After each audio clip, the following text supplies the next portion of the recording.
Hello viewers, आज के episode में एक बार फिर से आपका स्वागत है। तो चलिए पहले पिछला अभ्यास प्रश्न देख लेते हैं। हाल ही में समाचारों में देखा गया अबुआ बीर अबुआ दिशोम अभियान किस राज्य में शुरू किया गया है?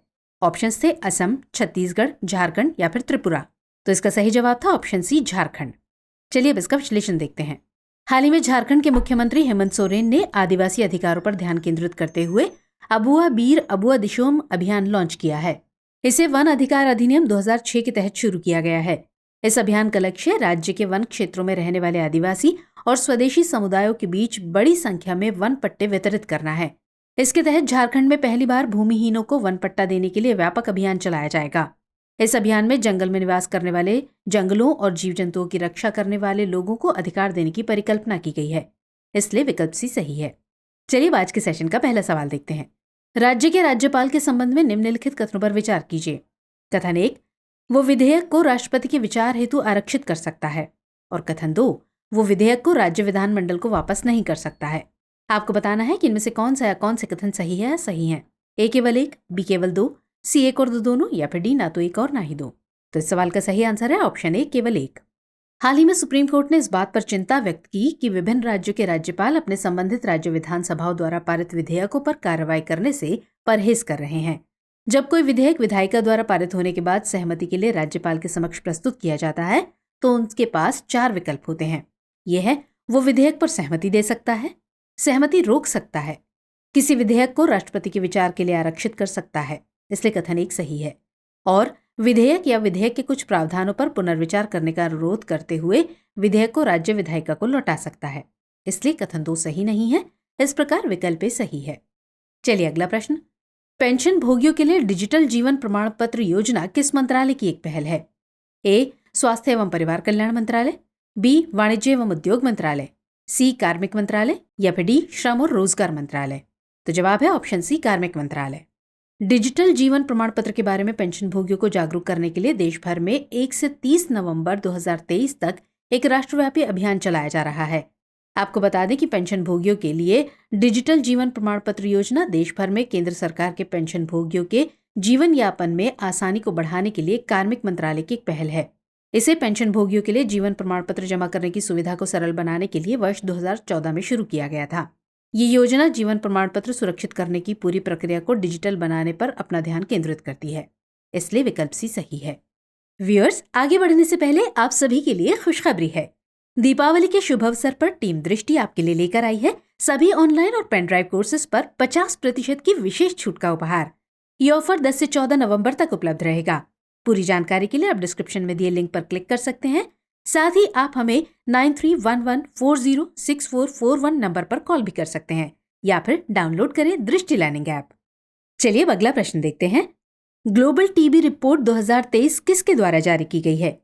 ए, तपेदिक और फेफड़ों की बीमारी के खिलाफ अंतर्राष्ट्रीय संघ, बी, विश्व स्वास्थ्य संगठन, सी, टीबी के खिलाफ वैश्विक गठबंधन, या फिर D, bill and Melinda Gates foundation. तो इसका उत्तर है ऑप्शन बी, विश्व स्वास्थ्य संगठन। हाल ही में विश्व स्वास्थ्य संगठन यानी WHO द्वारा ग्लोबल टीबी रिपोर्ट 2023 जारी की गई। इस रिपोर्ट के अनुसार 2022 में दुनिया में सबसे अधिक तपेदिक यानी टीबी के मामले भारत में सामने आए, जो वैश्विक मामलों का 27% है। कुल मिलाकर 2022 में दुनिया के 87% टीबी मामलों के लिए 30 देश जिम्मेदार थे। रिपोर्ट का 2023 संस्करण मुख्य रूप से WHO द्वारा विभिन्न देशों के स्वास्थ्य मंत्रालयों से एकत्र किए गए डेटा पर आधारित है, इसलिए विकल्प भी सही है। चलिए अगला सवाल देखते हैं। ये रूस के साइबेरिया क्षेत्र के सुदूर पूर्व में एक 1250 किलोमीटर लंबा प्रायद्वीप है। ये उत्तर में साइबेरिया से जुड़ा हुआ है। इसके पूर्व में प्रशांत महासागर और पश्चिम में ओखोत्स्क सागर है। क्लुचेवस्काया सोपका इस प्रायद्वीप पर स्थित एक सक्रिय ज्वालामुखी है। आपको बताना है कि यह अनुच्छेद किस प्रायद्वीप की सही व्याख्या करता है? कोला प्रायद्वीप, कामचटका प्रायद्वीप, यमल प्रायद्वीप, या फिर तैमिर प्रायद्वीप।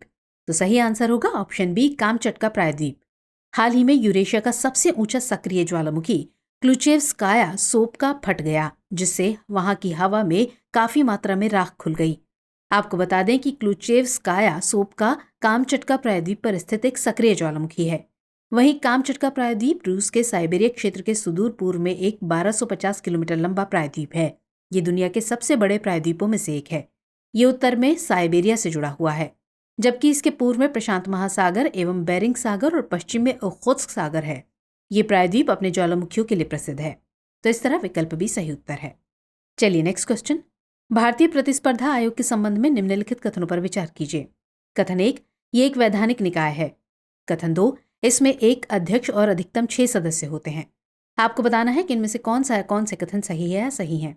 ए केवल एक, बी केवल दो, सी एक और दो दोनों, या फिर डी ना तो एक और ना ही दो। तो इसका सही जवाब है ऑप्शन सी, एक और दो दोनों। हाल ही में भारतीय प्रतिस्पर्धा आयोग यानी सीसीआई ने Bharti AXA life insurance company limited में भारतीय ग्रुप की प्रस्तावित 49% हिस्सेदारी खरीद को मंजूरी दे दी है। आपको बता दें कि भारतीय प्रतिस्पर्धा आयोग यानी सीसीआई एक महत्वपूर्ण वैधानिक निकाय है। ये प्रतिस्पर्धा अधिनियम 2002 द्वारा स्थापित किया गया था, इसलिए कथन 1 सही है। इसकी स्थापना 2003 में हुई थी, हालांकि ये 2009 तक पूरी तरह कार्यात्मक हो गया। इसमें एक अध्यक्ष और न्यूनतम 2 सदस्य एवं अधिकतम 6 सदस्य होते हैं, इसलिए कथन 2 सही है। इस प्रकार विकल्प सी सही है। चलिए आगे बढ़ते हैं। हाल ही में किस हिमालयी राज्य में एलिसियस हिमालय नामक घोंघे की एक प्रजाति खोजी गई है? उत्तराखंड, हिमाचल प्रदेश, सिक्किम या फिर अरुणाचल प्रदेश? तो आंसर है ऑप्शन डी, अरुणाचल प्रदेश। हाल ही में अरुणाचल प्रदेश की एक गुफा से एलिसियस हिमालय नामक घोंघे की एक नई प्रजाति की खोज की गई। एलिसियस हिमालय घोंघे की एक नई प्रजाति है जो एलिसियस वंश से संबंधित है। एलिसियस छोटे भूमि घोंघों की एक प्रजाति है। ये नई प्रजाति अपने पीले शंक्वाकार खोल के कारण अन्य सभी हिमालयी एलिकेट प्रजातियों से भिन्न है। ये अब तक हिमालय में रहने वाली एकमात्र एलिसियस प्रजाति है, इसलिए विकल्प डी सही है। चलिए अगला सवाल देखेंगे। उत्तराखंड राज्य के संदर्भ में निम्नलिखित कथनों पर विचार कीजिए। पहला कथन, इसका गठन भारत के 28वें राज्य के रूप में हुआ। और दूसरा कथन, इसका पिथौरागढ़ जिला केवल नेपाल के साथ सीमा साझा करता है। आपको बताना है कि इनमें से कौन से कथन सही है या सही है। केवल एक, केवल दो, एक और दो दोनों, या फिर ना तो एक और ना ही दो। तो आंसर होगा ऑप्शन डी, ना तो एक और ना ही दो। हाल ही में उत्तराखंड के राज्य स्थापना दिवस पर भारत की राष्ट्रपति द्रौपदी मुर्मू ने देहरादून में एक विशेष कार्यक्रम में भाग लिया। आपको बता दें कि उत्तराखंड हिमालय पर्वत श्रृंखला की तलहटी में स्थित भारत का एक पहाड़ी राज्य है। इसका गठन 9 नवंबर 2000 को भारत के 27वें राज्य के रूप में हुआ था, जब इसे उत्तरी उत्तर प्रदेश से अलग किया गया था, इसलिए कथन 1 सही नहीं है। उत्तराखंड राज्य में 2 क्षेत्र, 13 जिले, 78 तहसील और 95 सामुदायिक विकास खंड शामिल हैं। गढ़वाल क्षेत्र में आने वाले 7 जिले यानी उत्तरकाशी, चमोली, पौड़ी, रुद्रप्रयाग, टिहरी, देहरादून और हरिद्वार हैं, जबकि कुमाऊं क्षेत्र में 6 जिले ऊधम सिंह नगर, नैनीताल, अल्मोड़ा, पिथौरागढ़, चंपावत और बागेश्वर हैं।